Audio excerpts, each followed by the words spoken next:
आज मेरे घर पे टोने टोटके के तरह काला जादू किया गया है। 2 गुड़िया नींबू दरवाजे के बाहर कुंकू तेल वगैरह छोड़ा गया है।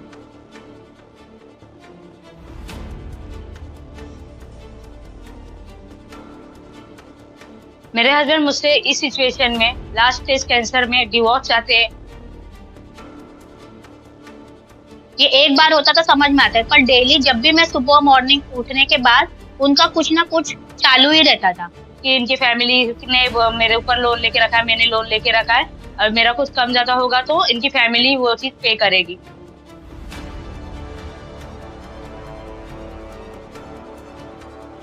ठीक है, बच्चा होने के बाद हो जाएगा, सिचुएशन नॉर्मल हो जाएगी, पर ये अब ये सिचुएशन उनके कैंसर होने के बाद कुछ ज्यादा ही बढ़ गई।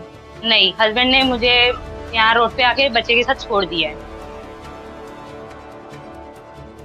मुझे वो धमकी पे धमकी दिए जा रहे हैं कि मैं तुझे मार डालूंगा, तुझे जिंदा नहीं छोड़ूंगा, तेरे माँ बाप को मार डालूंगा और बहनों को छोड़ूंगा नहीं। हर औरत के लिए मां बनने का एहसास होता है काफी खास।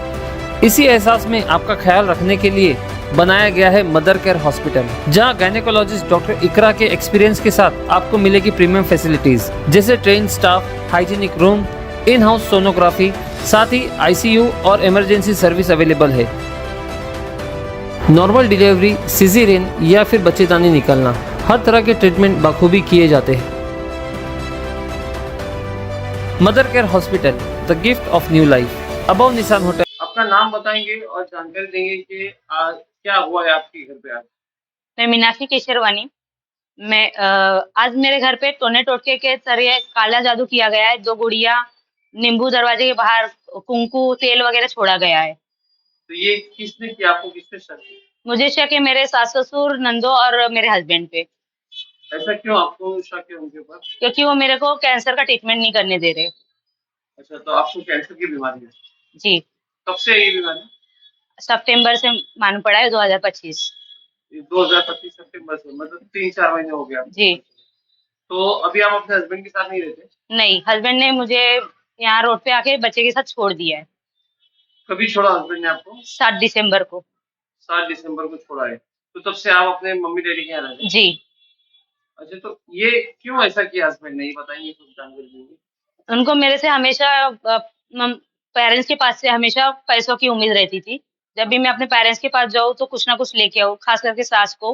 और हस्बैंड बिना बोले ही मांगते थे। वो सामने से बोलते थे ना, बट पीछे से उनको हर एक चीज चाहिए रहती थी। तो ये आपने इसकी पुलिस कंप्लेंट की थी क्या अभी? इसकी मैंने हाँ दाखिल किया है। हाँ। अभी उसके आगे पुलिस एक्शन लेगी जो भी होगा। कब पुलिस कंप्लेंट किया था आपने? आज जाने वाली हूँ मैं पुलिस को। नहीं, एक सेकंड। तो आपको घर से निकाला तो मारपीट की जो भी, तो उसकी आपने पुलिस कंप्लेंट नहीं की? मैंने कंप्लेंट की 15 तारीख को ही, उन्होंने मुझे निकाला था तो मैंने मानपाड़ा पुलिस स्टेशन जो डोंबिवली का है, हाँ। वहीं पे कंप्लेंट डाली थी, एनसी फाइल की है। अच्छा, और फिर जो ये आज टोना टोटका जो किया है उसके लिए? उसके लिए भी मैं आज एनसी फाइल करने जा रही हूँ। पुलिस को बुलाया था हमने हाँ। 112 पे कॉल करके, तो उन्होंने बोला कि थोड़ी देर में आप आ जाओ और हम इसका देखेंगे इसके रिगार्डिंग। तो अभी आप क्या चाहते हो? मैं चाहती हूँ कि मेरे हस्बैंड और सास ससुर नंदों के खिलाफ एक्शन लिया जाए, मेरे ट्रीटमेंट ना रुके आगे, और मेरे बच्चे हैं उसके ऊपर कोई प्रॉब्लम ना, और मेरी बहनें हैं, मम्मी पापा है, उनके ऊपर। बच्चा है आपका? मेरा बच्चा अभी 10 साल का है। 10 साल का बच्चा है आपका? तो बच्चा आपके पास है कि हस्बैंड के पास? मेरे पास है, क्योंकि उन्होंने मेरे बच्चे के साथ मुझे छोड़ा है। अच्छा, बच्चे के साथ में आपको छोड़ दिया? जी। कितने साल हुए आपकी शादी को? 11 साल हो गए आज। 11 साल हुए शादी को। तो इन 11 सालों में आपको उन्होंने क्या कभी सताया, क्या किस तरह से आपका मतलब आपके साथ में व्यवहार था उनका? ज्यादा अच्छा खास नहीं था, बट हमेशा मारपीट, हर चीज में रोक टोक ये शुरू से ही होता था? शुरू से होता था।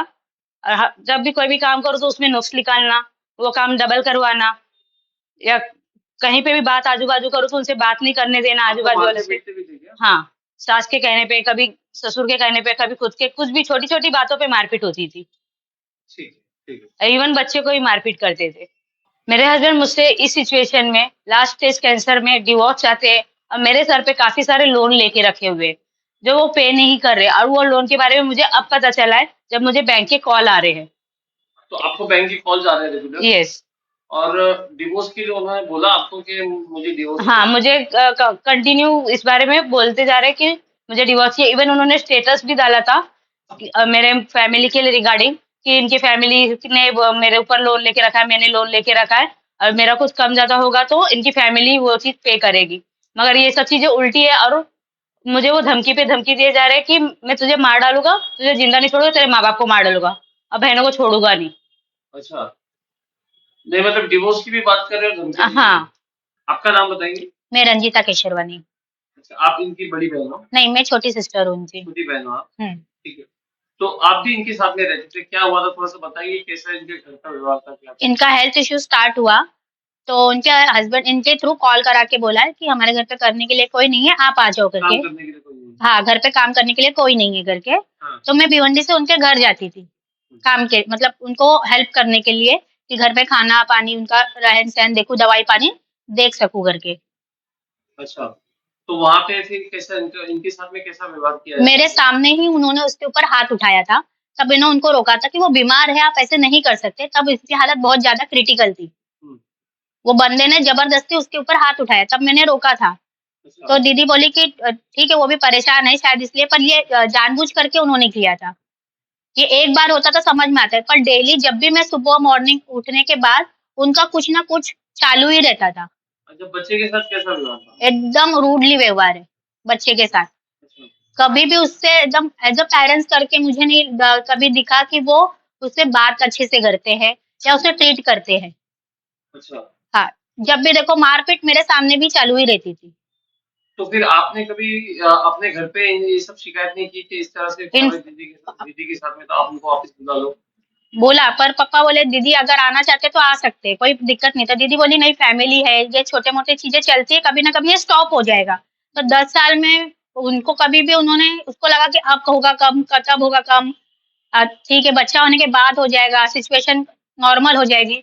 पर ये अब ये सिचुएशन उनके कैंसर होने के बाद कुछ ज्यादा ही बढ़ गई। अच्छा, हाँ, उनकी सास मैं उनके घर पे अच्छा, थी। कैंसर मालूम होने से पहले भी ये बीमार रहती थी? हाँ, रहते थे। अच्छा, उस समय भी वो हमें कॉल करके बोलते थे आप आके इनका करो करके। अच्छा, हाँ, लेकिन कुछ समय ऐसा था कि मेरे भी पेरेंट्स सीनियर सिटीजन है और हम लोग चारों सिस्टर है, तो उनको भी मुझे देखना बहुत ये हो जाता कि हम इधर-उधर नहीं देख पाते। तब कि इनकी सास, ननद सब साथ ही में आजू-बाजू रहते हैं, तो देख सकते थे ना। हम इतने दूर से जाके उनको देखना ये पॉसिबल नहीं हो पाता था। और मेरे दोनों भी पेरेंट्स, एक को हार्ट डिसीज़ है, वेरिकोज़ वेन्स है, फादर को मम्मी हाई बीपी है, तो हमें उनको भी देखना पड़ता है।